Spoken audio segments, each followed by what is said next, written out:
Et on se retrouve aujourd'hui sur la chaîne pour une nouvelle vidéo. Et donc aujourd'hui on se retrouve pour la présentation de l'une de mes miniatures. Et comme vous pouvez le voir aujourd'hui, c'est une voiture très spéciale puisque c'est une Volkswagen Polo Harlequin. Alors la Volkswagen Polo Harlequin, c'est une série spéciale qui est basée donc sur la Polo 3, voiture des années 90 que Volkswagen a lancée. Voilà. C'est une série spéciale qui est vraiment très spéciale puisqu'elle a la particularité d'avoir une carrosserie un petit peu bicolore, c'est-à-dire qu'il y a 4 couleurs différentes sur la carrosserie, éparpillées un petit peu aléatoirement, comme il disait à l'époque. Donc on a 4 couleurs qui sont vraiment très fortes, donc le jaune, le vert, le rouge et le bleu, dispersés sur toute la voiture. Et ça a été une série spéciale qui a été lancée qu'en Europe dans les années 90. Voilà.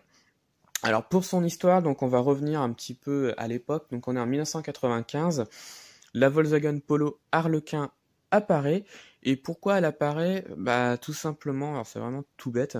Il faut savoir que dans les années 60, aux États-Unis, il y a une, une affiche publicitaire qui va apparaître. Et en gros, sur cette affiche, je vous mettrai l'affiche en photo, on pouvait voir, une Volkswagen Coccinelle avec des parties de sa carrosserie avec de différentes couleurs. Voilà. Et en gros, cette pub, elle démontrait que avec une coccinelle, on pouvait changer n'importe quelle pièce avec voilà, en gros, on pouvait changer n'importe quelle pièce de n'importe quelle coccinelle de l'époque, de différentes couleurs, et qu'on arrivait à faire une voiture, alors qu'aux États-Unis, en fait, si vous voulez, d'un modèle à un autre, voilà, d'une génération à une autre, les pièces d'une voiture ne sont pas forcément les mêmes et qu'il faut tout simplement rechanger de pièces, tout simplement. Alors je sais pas si c'est clair, mais voilà, en gros, quand on avait une évolution d'une voiture, d'une évolution à une autre, c'était plus les mêmes pièces, il fallait rechanger les pièces et racheter de nouvelles pièces. On pouvait pas prendre une pièce d'une ancienne génération pour la mettre sur la nouvelle, puisque ça ne marchait pas du tout. Alors que sur les coques, à l'époque, on pouvait le faire et ça marchait. Et donc du coup, Volkswagen ont voulu refaire ça avec leur Polo. Et c'est ce qu'ils ont fait et donc ça a donné donc cette idée-là. Alors il y a eu 4 configurations possibles de la Polo Harlequin. Je vous mettrai les 4 différentes configurations des couleurs. La configuration qu'on voit ici de la miniature, elle n'a jamais existé. Voilà, c'est pas une vraie configuration, elle n'a jamais été comme ça, la Polo Harlequin. Donc je vais vous mettre les 4 différentes coloris entre guillemets qu'on pouvait avoir sur la Polo Harlequin, et comme vous pouvez le voir, c'est totalement différent à chaque fois, mais on reste quand même sur le même thème. Voilà. Il faut savoir que la Polo Harlequin devait être de base déployée à 1000 exemplaires, mais il y a eu une forte demande en Europe, et pas en France, en Europe, et donc du coup, Volkswagen ont dû refaire d'autres Polo Harlequin, et au total, il y a eu plus de 3000 exemplaires. Alors certains disent 3200, d'autres 3800, mais je crois que c'est 3200 exemplaires total qu'il y a eu de la Polo Harlequin. Voilà. Et faut savoir qu'en 96, les Américains, ils étaient un petit peu jaloux de la Polo Harlequin, puisqu'il faut savoir qu'aux États-Unis, la Polo comme ça n'était pas... Je crois qu'elle n'existait pas d'ailleurs. Il n'y avait pas cette Polo-là aux États-Unis. J'ai un doute là-dessus, mais il me semble.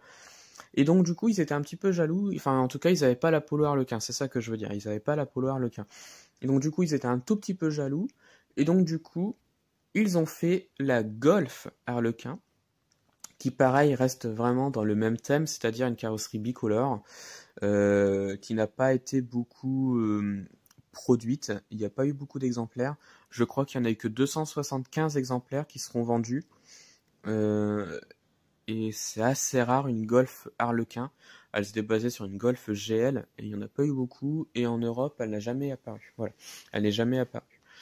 Et après, il y a eu une autre version un petit peu Harlequin. Maintenant, il faut descendre donc dans les pays d'Amérique latine avec la Volkswagen Gol. Et cette fois-ci, la voiture ne s'appelait pas une Gol Harlequin, mais elle s'appelait la Volkswagen Gol Top. Et donc, celle-ci était disponible vraiment que pour les pays d'Amérique latine. Voilà. Donc je pense que j'ai assez parlé de l'histoire de cette voiture-là. Maintenant, je vais vous présenter donc la miniature. C'est du RPA O143. que j'ai réussi à avoir sur eBay. Ça fait plus d'1 an et demi que je la cherche, cette voiture, parce qu'elle est vraiment très très compliquée à avoir. Elle est vraiment très très dure à avoir. Et la plupart des annonces que j'avais vues sur eBay, la voiture était extrêmement chère. Celle-ci, j'ai réussi à l'avoir pour moins de 60 euros. Frais de port inclus, je précise. Et donc du coup, j'en suis très content. Et donc, bah, je vais vous la présenter. Voilà. Donc, on va commencer donc par la face avant de cette petite Polo Harlequin. Donc, c'est bien une Polo 3. Donc, comme vous pouvez le voir ici. Donc, on a vraiment pas mal de petits détails. Les petits rétroviseurs sont représentés. Bon, on les voit pas ici, mais ils sont représentés comme il faut ici. Voilà. Les côtés donc de la voiture, comme vous pouvez le voir, c'est très spécial, hein, voilà, cette carrosserie bicolore, mais c'est ce qui fait son charme à cette Polo Harlequin. Voilà. Donc on a les feux qui sont représentés, on a les rétroviseurs également, on a des pneus en gomme, et ça j'aime beaucoup. Les enjoliveurs sont assez simplistes, mais ce n'est pas gênant. Voilà. L'arrière, cette fois-ci, donc on a de la tampographie, donc avec le logo Polo. Les feux sont représentés, donc ce sont des petites pièces sur la voiture, et ça j'aime beaucoup.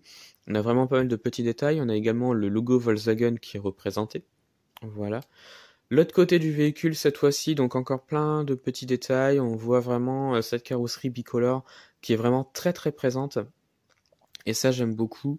L'intérieur est assez simpliste, mais plutôt correct. Voilà. Alors, l'intérieur ne représente pas forcément une vraie Polo Harlequin, puisqu'il me semble que le volant d'une Polo Harlequin devait être coloré. J'ai un doute là-dessus, mais il me semble. Voilà.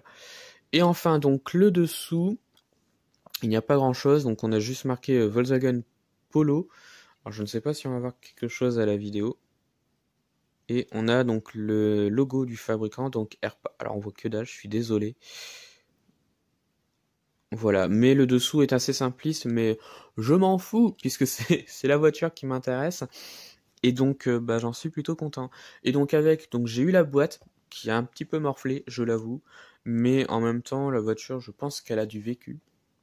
C'est une vieille miniature, donc voilà un petit peu, donc avec le vieux logo Airpa.